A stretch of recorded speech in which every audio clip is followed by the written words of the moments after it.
This Tesla Model 3 episode is going to be about the screen that you could put on the backside where your passengers are. So that way they could control the temperature of their seats, they could control the air conditioning, how strong they want it, the heater.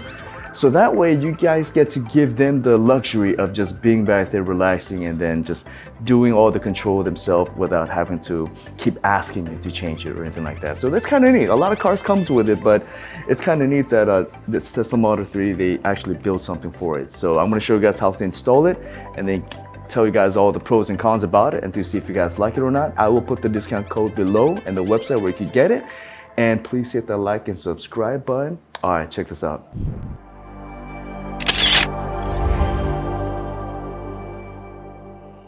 All right, to take this one out, all you have to do is put even pressure, put your fingers right where that gap is, and then just pull it out as hard as you can. That's simple.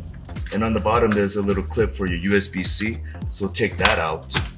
And just make sure you don't pull the wires. There's a little tab that you just lift up and you just pull out.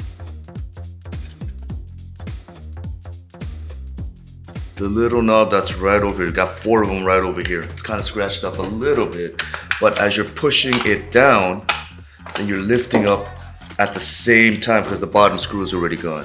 So you lift it up at the same time and just kind of give it a little nudge, and you could hear a little pop as it comes out. So for this 2 screws, I had to use the T2, but to take out this board, it's T1. So you take out the board that's from here and then transfer it to this one right over here. This is where that USB connector is. So you put that back inside right here, the new one.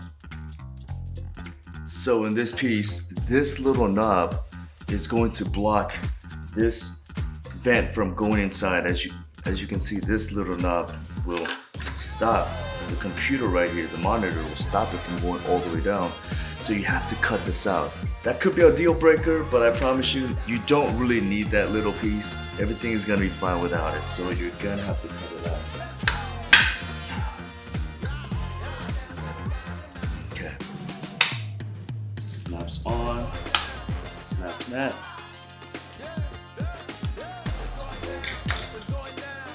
Boom, there it is. And now you need to take this guy out and put it on this guy right here. Go. Take that out.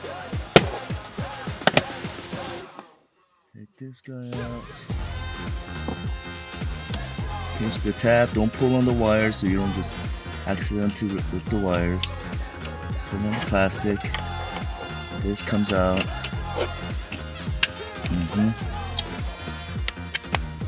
So now there's a cable that comes out from the back that goes to the front. And you can actually use a torque screw to go under the chair to take this plastic part out. Or you could just squeeze it in here to see if you could get the connection.